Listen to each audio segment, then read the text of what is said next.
जनादेश के 4 दिन बाद रेवंत रेड्डी ने लाखों लोगों की मौजूदगी में तेलंगाना के मुख्यमंत्री के रूप में शपथ ली।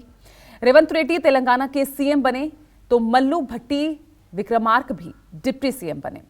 सीएम और डिप्टी सीएम समेत कुल 13 मंत्रियों ने शपथ ली।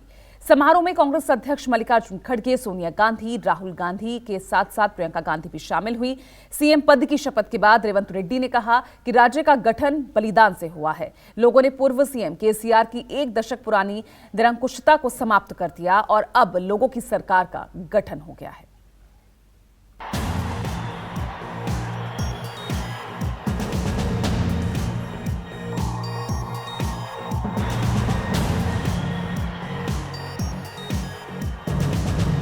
रेवंत रेड्डी अने नेनु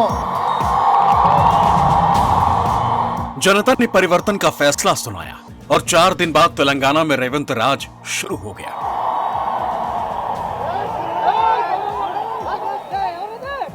राहुल गांधी के साथ गारंटियों के झड़ी से जनता का दिल जीतने वाली प्रियंका भी शपथ ग्रहण की गवाह बनी।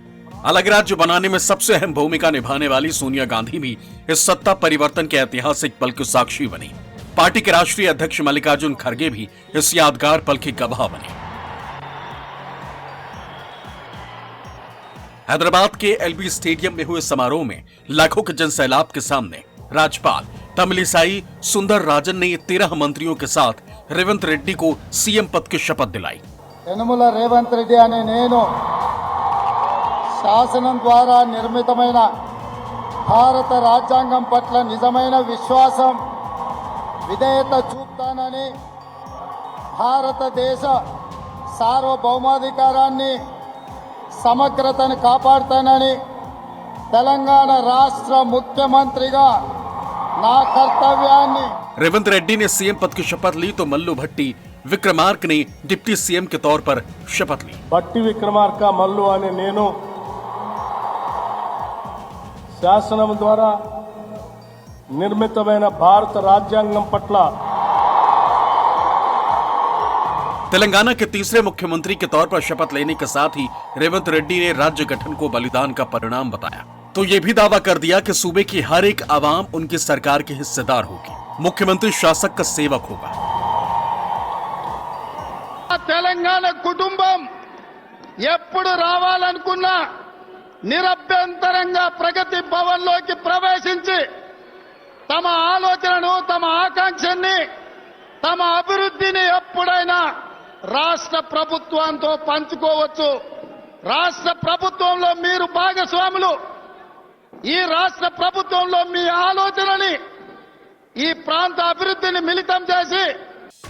तेलंगाना विधानसभा चुनाव से पहले हिंदी पट्टी के बहुत से लोगों ने रेवंत रेड्डी का नाम तक नहीं सुना था, लेकिन आखिरी चरण की वोटिंग होते होते उनका नाम प्रमुखता से उभरने लगा और जब कांग्रेस ने बीआरएस को हराकर विधानसभा का चुनाव जीता तो अचानक उनका नाम सुर्खियों में आ गया।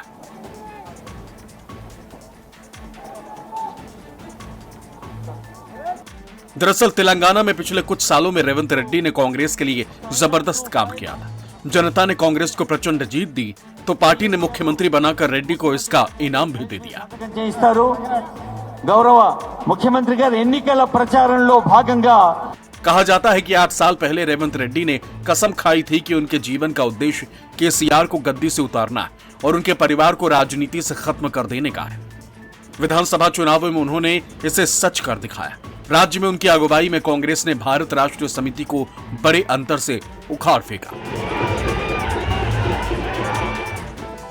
2014 में आंध्र प्रदेश के विभाजन के बाद केसीआर ने तेलंगाना में सरकार बनाई।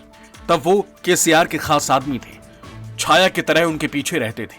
उनकी निष्ठा और बोलने की कला से प्रेरित होकर केसीआर ने उन्हें तेलंगाना टीडीपी का कार्यकारी अध्यक्ष बनाया। हालांकि 1 साल बाद ही वो गंभीर आरोप में फंस गए। 2015 में उन्हें टीडीपी एमएलसी उम्मीदवार के पक्ष में वोट करने के लिए एक विधायक एल्विस स्टीफेंसन को पैसे देने के आरोप में गिरफ्तार कर लिया गया। ये गिरफ्तारी तब हुई जब उनकी इकलौती बेटी निमिषा की शादी हो रही थी। वो जमानत पर कुछ घंटों के लिए बाहर आए, तभी सगाई और शादी में शामिल हो सके। पार्टी ने उन्हें दरकिनार कर दिया। एक गैर राजनीति किसान परिवार से ताल्लुक रखने वाले रेवंत रेड्डी ने हैदराबाद के एवी कॉलेज से आर्ट्स में ग्रेजुएशन किया और राष्ट्रीय स्वयंसेवक संघ के छात्र शाखा अखिल भारतीय विद्या परिषद एबीवीपी के सक्रिय कार्यकर्ता बन गए। 2001-2002 के आसपास टीआरएस अब बीआरएस के सदस्य के रूप में उन्होंने अपना सियासी करियर शुरू किया। जेल जाने के बाद जब उन्हें केसीआर से मदद नहीं मिली तो उन्होंने 2006 में टीआरएस छोड़ दिया। 2007 में वो स्वतंत्र उम्मीदवार के रूप में एमएलसी बने। फिर एन चंद्रबाबू नायडू की पार्टी तेलुगु देशम पार्टी में शामिल हो गए। पहली बार 2009 में वो कोडांगल निर्वाचन क्षेत्र से टीडीपी के विधायक चुने गए। अगले चुनाव में फिर वो टीडीपी विधायक बने, लेकिन 2018 में केसीआर की लहर में वो लगभग 9000 वोटों से हार गए।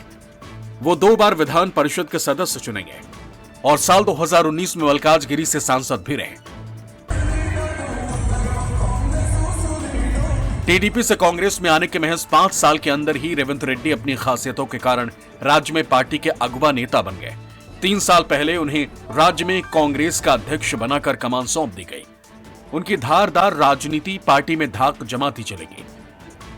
कांग्रेस की भारत जोड़ो यात्रा रेवंत रेड्डी को राहुल गांधी के करीब ले आई। भीड़ जुटाने की रेवंत की क्षमता के राहुल भी कायल हो गए और पार्टी में उनका दबदबा बढ़ता चला गया।